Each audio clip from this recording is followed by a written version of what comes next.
أعوذ بالله من সবাই মহব্বতে পড়ুন আউযু বিল্লাহি মিনাশ বিসমিল্লাহির রহমানির রহিম ইয়া আইয়ুহাল্লাযীনা আমানু ইত্তাকুল্লাহ وقولوا قولا سديدا ويصلح لكم أعمالكم ويغفر لكم ذنوبكم من يطع الله ورسوله فقد فاز فوزا عظيما الله أكبر بولون الله تبارك وتعالى কোরআনুল কারীমে ইরশাদ করেছেন ও ঈমানদাররা ইয়া আইয়ুহাল্লাযীনা আমানুত্তাকুল্লাহ ঈমানদাররা আমি আল্লাহ তোমাদেরকে প্রথম যে সবকটা দিচ্ছি আমি আল্লাহ তোমাদেরকে প্রথম যে নির্দেশটা দিলাম ও ঈমানদার প্রথম তোমার দায়িত্ব হলো তোমার অন্তরে তাকওয়া রাখবে সুবহানাল্লাহ বলুন তোমার অন্তরে খোদা ভীতি আগে আনবে তোমার অন্তরে আল্লাহর ভয়টা আগে ঢুকাও আল্লাহর ভয়টা কেন আগে ঢুকাইলো আমার আল্লাহ কেন নির্দেশ দিল নামাজের কথা আগে বলে নাই রোজার কথা আগে বলে নাই ঈমানদারকে আমার আল্লাহ বলেন ইয়া আইয়ুহাল্লাযীনা আমানুত্তাকুল্লাহ ও ঈমানদারেরা তোমাদের অন্তরে আগে আমি আল্লাহর ভয় ঢুকাও সুবহানাল্লাহ বলুন আল্লাহ বলছেন আগে কি ঢুকাও আমার ভয় কেন ভয়ের কথা আগে আনছে মানুষ যখন একটা কাজ করতে ভয় পায় তখন সে কাজটা করতে সতর্ক থাকে ঠিক কিনা আর ভয় যদি না পায় যা ইচ্ছা সে তাই করতে পারে যতক্ষণ পর্যন্ত তার ভিতরে ভয় থাকে সে ইচ্ছা করলে যে কোনো কাজ করতে পারে এই জন্য আল্লাহ বলেন আগে আমার ভয়টা ঢুকাও কারণ এই দুনিয়াটা হচ্ছে আমি আল্লাহর সুবহানাল্লাহ বলুন না এই দুনিয়াটা কার আল্লাহ আমার দুনিয়ায় তুমি বসবাস করবে আমার দুনিয়ায় তুমি থাকবে আমার দুনিয়ায় তুমি খাবে আমার দুনিয়ায় তুমি চলবে আমার দুনিয়ায় চলতে গেলে তোমাকে নিয়ম নীতি মেনে চলতে হবে কোনো প্রজেক্টের ভিতরে যখন কেউ ঢুকে লেখা থাকে বিনা অনুমতিতে প্রবেশ করা নিষেধ থাকে না কোনো কোম্পানি কোনো প্রজেক্ট করলো কোনো একটা এরিয়া কমার্শিয়াল এরিয়া করলো লেখা দিল বিনা অনুমতিতে প্রবেশ করা যাবে না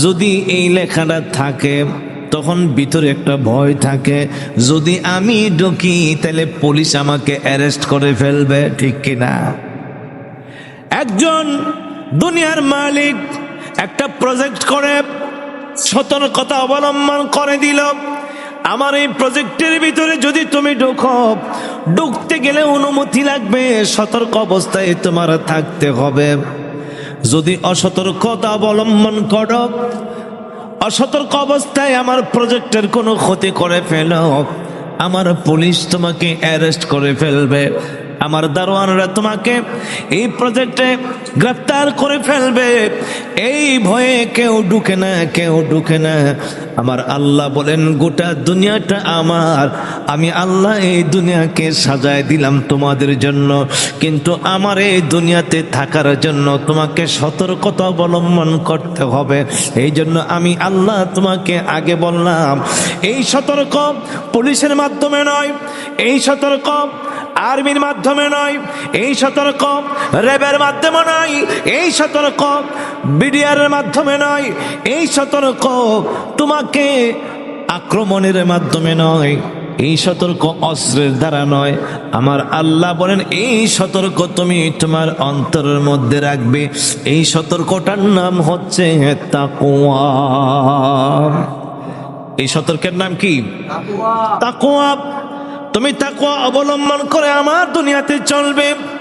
যদি সেই তাকওয়াটা তোমার ভিতরে থাকে, আমার এই প্রজেক্টের ভিতরে, আমার এই দুনিয়ার ভিতরে তুমি চলতে ফিরতে সতর্ক থাকবে। কোন জায়গায় তুমি যাইতে পারবে, কোন জায়গায় তুমি যাইতে পারবে না, কোন জিনিস তুমি খাইতে পারবে, কোন জিনিস তুমি খাইতে পারবে না, কোন রুজি রোজগার তোমার জন্য বৈধ, কোন রুজি রোজগার তোমার জন্য বৈধ নয়, কোন পথ তোমার জন্য বৈধ, কোন পথ তোমার জন্য বৈধ নয়, কোনটা তোমার জন্য হালাল, কোনটা তোমার জন্য হারাম, কোন বিষয়টা তোমার জন্য জায়েজ, কোন বিষয়টা তোমার জন্য জায়েজ নয়। যদি তোমার ভিতরে আমি আল্লাহর ভয় থাকে, ওই বিষয়গুলো তুমি চিন্তা করে চলবে, ওই বিষয়ে তুমি সতর্ক থাকবে।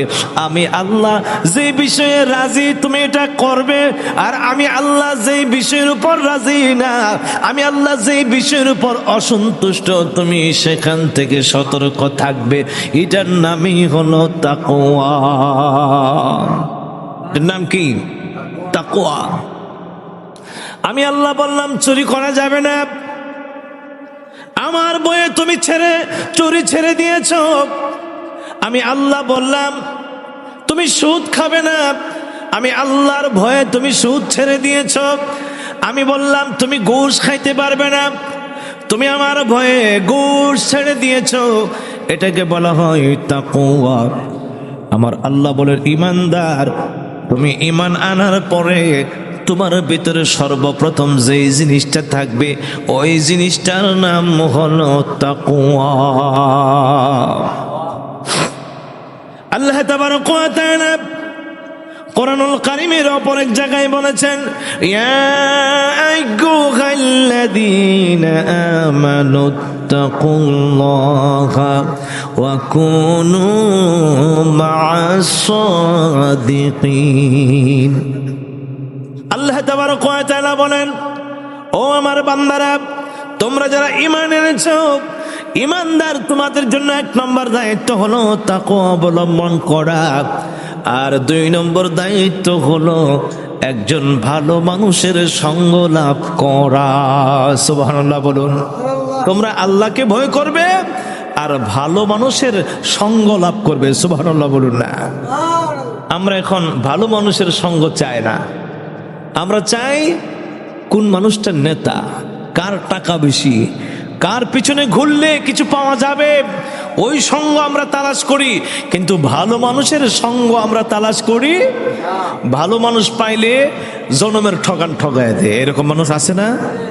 ভালোর সাথে চলবে তো দূরের কথা, ভালো মানুষটা পাইলে এটারে বেকুব মনে করে, সুজা মনে করে, আর এই সুজা মানুষটারে যেমনি ইচ্ছা এমনি সে ব্যবহার করার চেষ্টা করে। তাকে যত প্রকার দুঃখা প্রতারণা আছে, সব ভালো মানুষেরা ধোঁকা পায়, ঠিক না? সুর বাটফার কোনোদিন ধোঁকায় পড়ে? সিটার বাটফারেরা কোনোদিন ধোঁকায় পড়ে না। হেরে ধোঁকা দিব কয়, কারণ হেই তো সারা মানুষদেরকে ধোঁকা দেয়। যত ধোঁকা আর প্রতারণার ফাঁদে পড়ে সব ভালো মানুষ পড়ে, ঠিক কিনা?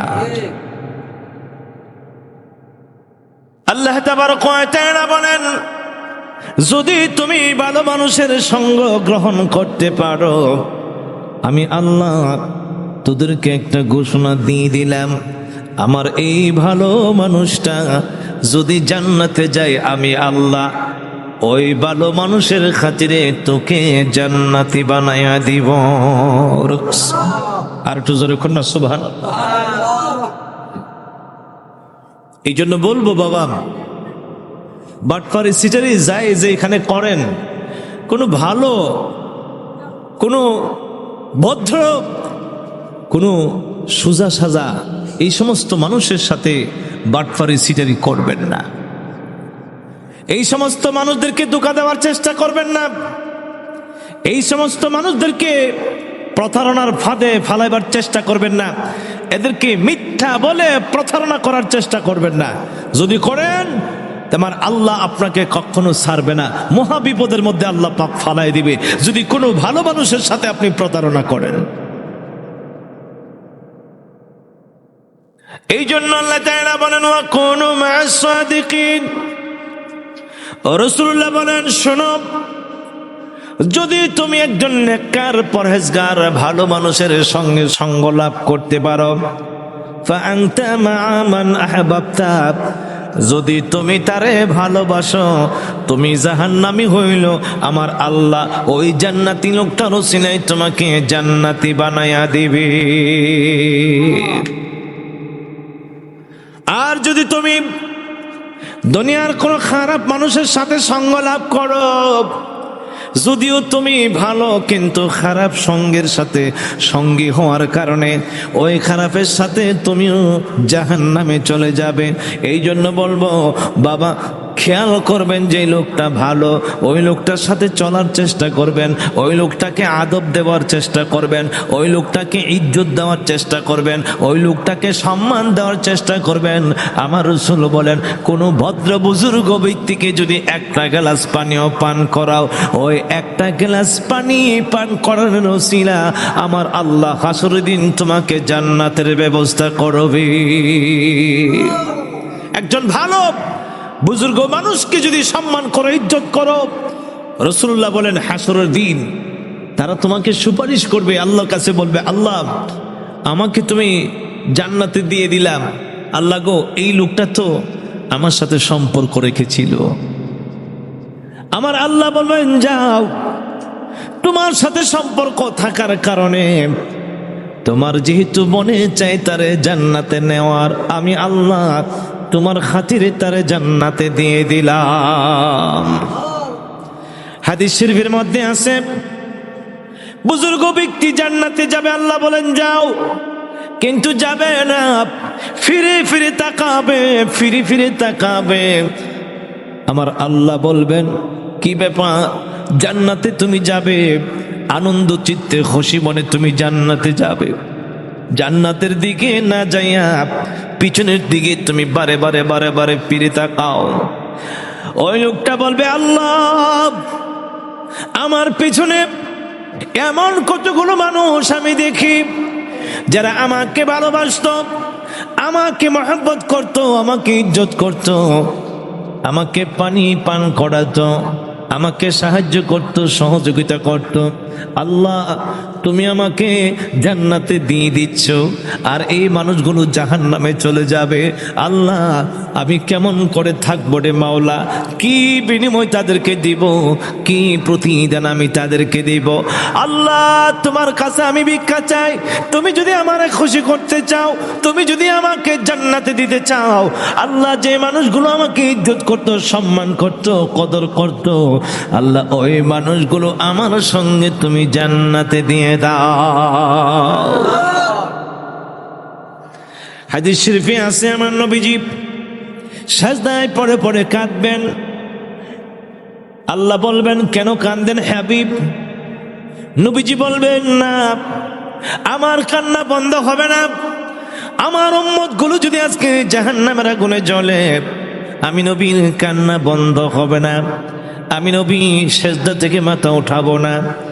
আমার আল্লাহ বলবেন, হাবিব আমি আপনাকে খুশি করব, আমি আপনাকে সন্তুষ্ট করব, আমি তো আপনাকে ওয়াদা দিয়েছি, ওয়ালা সাউফা ইউতিকা রাব্বুকা ফাতারদা।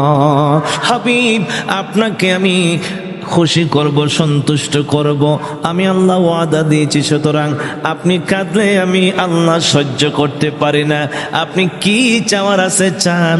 আমার নবী বলবেন, আল্লাহ আমার চাওয়ার হলো আমার গুনাহগার উম্মত গুলো আমি নবীর হাতে দিয়ে দাও। উম্মত বিপদে পড়ে যাবে, জাহান্নামে চলে যাবে, মুশকিলে পড়ে যাবে, উম্মত গুলো নেক বলতে কিছুই থাকবে না, ফেরেশতারা জাহান্নামের দিকে রওনা দিবেন। আল্লাহ জিজ্ঞেস করেন, কাদেরকে নিয়ে যাও? আল্লাহ এইগুলো হচ্ছে তোমার আখির নবীর উম্মত। আখেরি নবীর উম্মত গুলোকে আমরা জাহান্নামে নিয়ে যাই। আমার আল্লাহ বলবেন না, আখেরি নবীর উম্মত গুলোর এইভাবে জাহান্নামে নিলে আমার নবী রাস্তায় আটকায় ফেলবে, আর আমার নবী যদি দেখে মনে কষ্ট পাবে, এইভাবে নিতে পারবে না, এইভাবে নেওয়ার জন্য দিব না। দেখো তার আমল নামায় কোনো একটা নেক কাজ আছে কিনা, একটা ভালো কাজ আছে কিনা। যদি একটা নেক কাজও থাকে, ওই নেক কাজের ওসিলায়, একটা ভালো কাজের ওসিলায় তারে জান্নাতে দিয়া দাও। ফেরেশতারা ওই লোকের গোটা আমল নামায় দেখবে কোনো নেক নাই, কি নাই, কোনো নেক নাই, লোকটার কোনো ভালো আমল নাই, লোকটার কোনো ভালো আমল নাই। ফেরেশতারা বলবেন, আল্লাহ, ও আল্লাহ, আল্লাহ গো, তোমার ওই বান্দাকে আমরা গোটা জীবন তালাশ করে দেখলাম, একটাও কোনো নেক পাওয়া যায় না, একটাও কোনো নেক পাওয়া যায় না। আল্লাহ এখন কি করব? জাহান্নাম ছাড়া তার তো আর কোনো রাস্তা নাই। আল্লাহ যদি কাউরে দিতে চায় জান্নাতে, আটকায় রাখতে কেউ পারবে? আল্লাহ ডাক দেয়া কয়, ফেরেশতারা রে, ও ফেরেশতারা, নেক কাজ করে নাই কোনা, কোনো আমল পাও নাই কোনা, তাইলে দেখো গোটা জীবনে কোনো নেককার পরহেজগার আল্লাহওয়ালা কোনো বান্দার সাথে তার সম্পর্ক ছিল কিনা। যদি এই ধরনের কোনো অবস্থা পাও, এটার ওসিলায় তাকে জান্নাতে ঢোকায়া দাও। সুবহানাল্লাহ বলুন না। ফেরেশতারা ওই বান্দার গোটা জিন্দেগি তালাশ করে দেখবি, গোটা জিন্দেগিতেও সে কোনো নেককার বান্দার সাথে, কোনো ভালো মানুষের সাথে, আল্লাহওয়ালা মানুষের সাথে, ওলি আল্লাহদের সাথে তার কোনো সম্পর্ক নাই, যোগাযোগ নাই। ফেরেশতারা ডাক দেয়া কয়, আল্লাহ, তারে জিজ্ঞেস করলাম, সে উত্তর দিল না, জীবনে কোনো ভালো মানুষের কাছে যায় নাই, কোনো নেককার পরহেজগার আল্লাহওয়ালা ওলি আল্লাহদের কাছে যায় নাই। আল্লাহর কাছে বলবেন, ও রব্বুল আলামিন, তোমার এই বান্দা গোটা জিন্দেগিতে কোনো নেককার পরহেজগার, কোনো আল্লাহওয়ালা বান্দার সঙ্গ লাভ করে নাই, বান্দার কাছে যায় নাই, নেককারের সাথে তার কোনো সম্পর্ক নাই, সারা জীবন খারাপ মানুষের সাথে তার সম্পর্ক। আল্লাহ, এখন কি করি? কিভাবে তাকে জান্নাতের ব্যবস্থা করি? আমার আল্লাহ বললেন, ফেরেশতারা রে, এবার এই পাতাটা উল্টায় তারে আরেকটা কথা জিজ্ঞেস করো।